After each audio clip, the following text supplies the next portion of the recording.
tisíciletí byla naše planeta vždy pohostinným domovem pro vše živé, žijící na ní, obdivovaná svou životaschopností.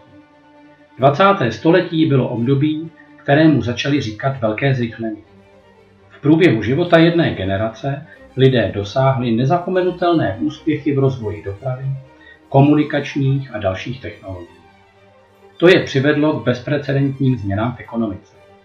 Počet obyvatel se na Zemi od té doby skoro ztrojnásobil. Činnost člověka obrazně řečeno narušila síly Země, porušila její přírodní cykly.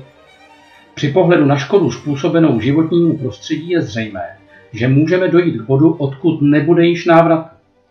Máme před sebou jasnou volbu. Buď budeme nadále ničit naší budoucnost, nebo použijeme alternativu, o kterou by se měli snažit všichni, kteří žijí na planetě Zemi. Využít obzvláště nové a efektivní technologie.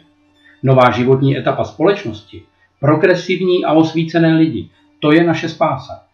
Tahle nová města, nová generace Euroasie, to je vzorek nové životní etapy společnosti, žijící v harmonii a pohodě, v míru a toleranci. To je nový vývoj světa. Největší města s úplně novým dopravním systémem a novou infrastrukturou, kde bude možné se ze Sankt Petěrburgu do Vladivostoku dostat za 20 hodin a za $200, se všemi dostupnými prostředky komunikace a životními potřebami, s vysokou bezpečností a komfortem. Z Moskvy do Kyjeva za 2 hodiny a za $20. Z Moskvy do Barcelony za 8 hodin a za $100. Z Kyjeva do Antalii za 5 hodin a $50. Z Novosibirsku do Dillí za 12 hodin a $150. Z Vladivostoku do Kuala Lumpur za 15 hodin a $200. Z Londýna do Tokia za 24 hodin a za $300. V těchto průběžných městech budou použity pouze levné alternativní zdroje energie s jednodušší obsluhou a zpracováním. Ekoosady a rodná území dají lidstvu harmonický rozvoj spolu s přírodou. A náklady na bydlení 300 metrů čtverečních nebudou převyšovat částku $50 000, protože se budou používat nové technologie ve stavebnictví i v zemědělství.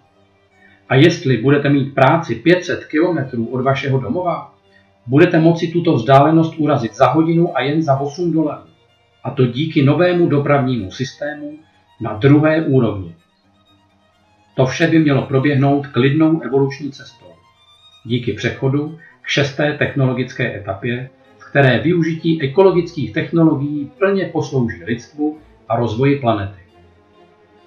Dalším krokem bude přechod v 7. technologickou etapu, při které se všechny škodlivé výroby budou moci vyvést za hranice oběžné dráhy planety Země. Tyto jedinečné práce Anatolie Eduardoviče Junického byly zmíněny už v roce 1988 od 26. do 28. dubna v městě Gomel na všesvazové konferenci o bezraketové industrializaci vesmíru. Stane se to nebo ne? Jen budoucnost nám dá odpověď. Jaká ale bude? To závisí i na vás.